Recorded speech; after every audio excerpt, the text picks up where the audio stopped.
The following video is not made for kids under 13. If you are not 13 years old, please exit out of the video now. And please, YouTube, do not sue me.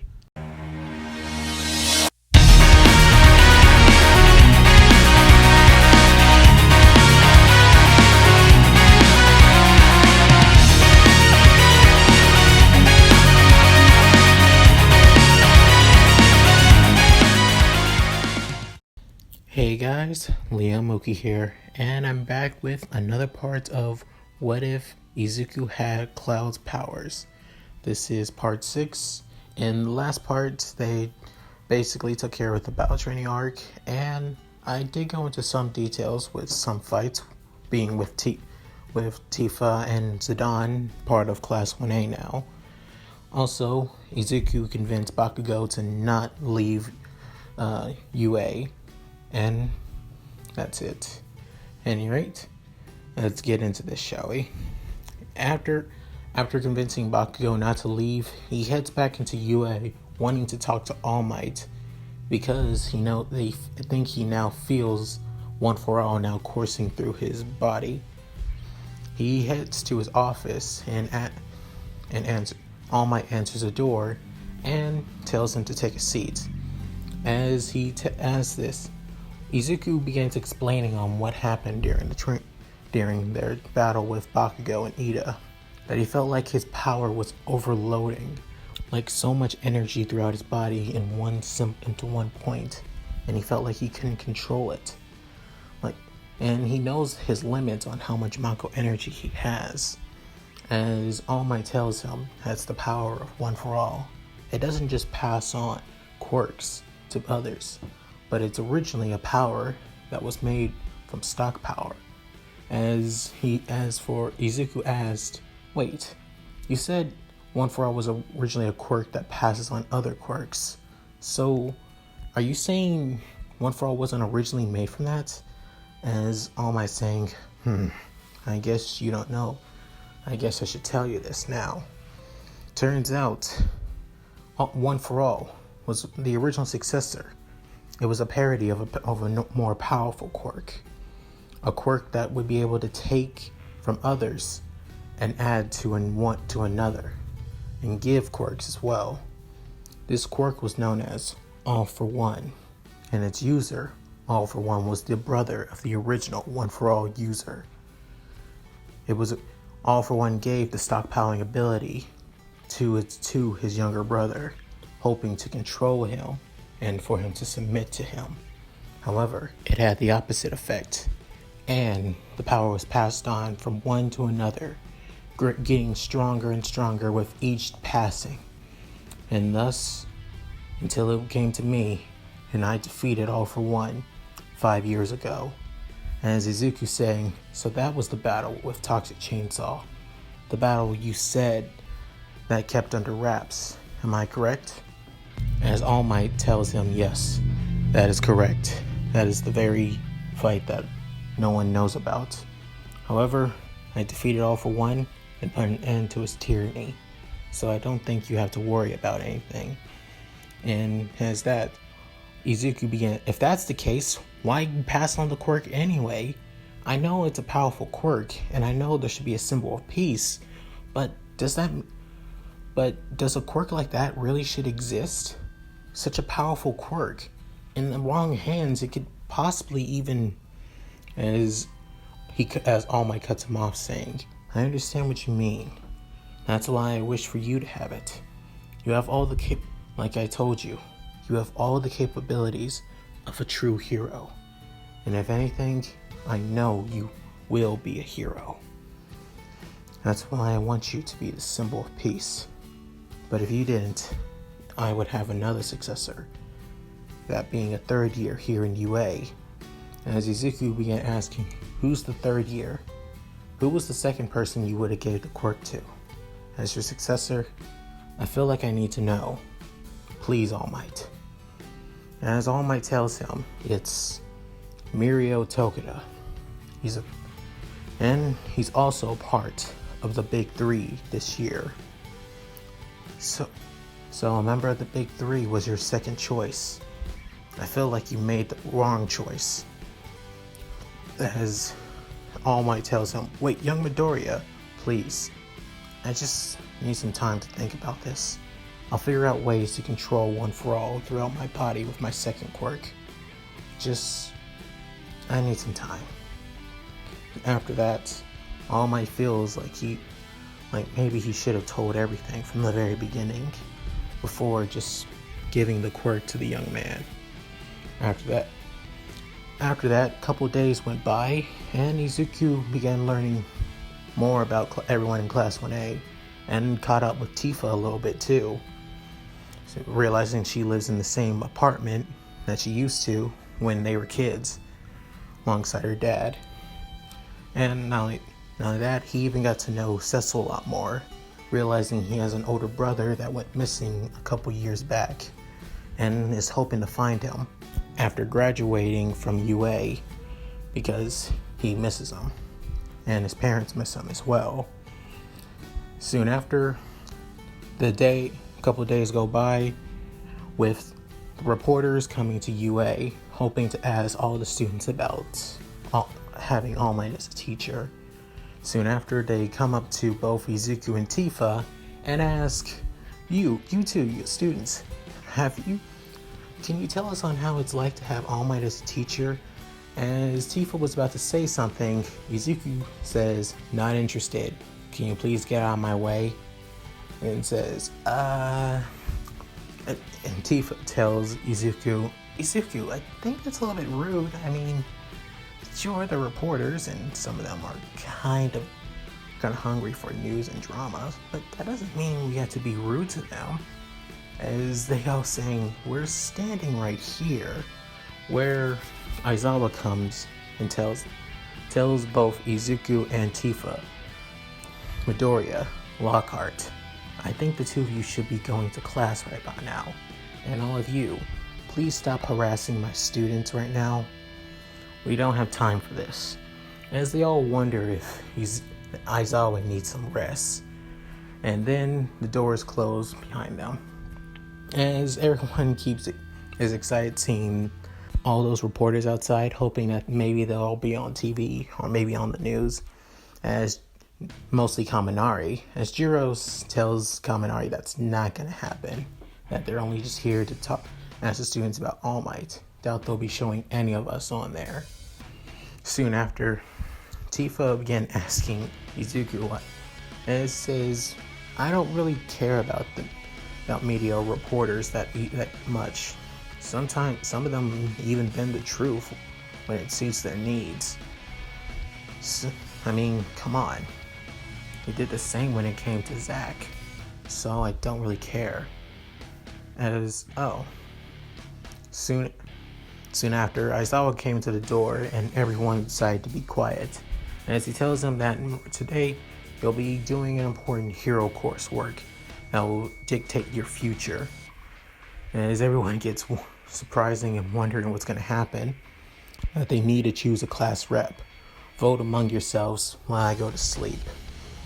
He enters his sleeping bag while everyone begins voting for who they want to be class rep.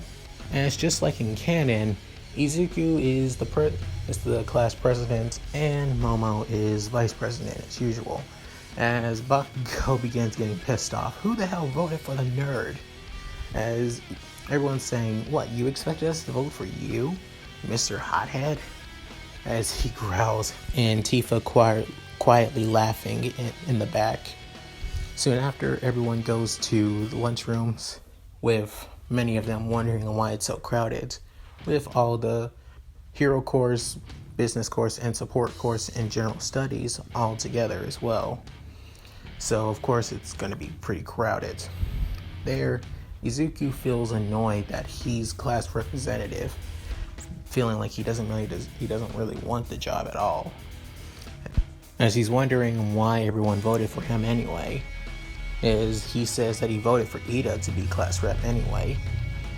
Tifa's telling him that he voted for him, and Cecil's also confused on what they're talking about, as they tell him that they voted for class rep to be class rep in Class 1A.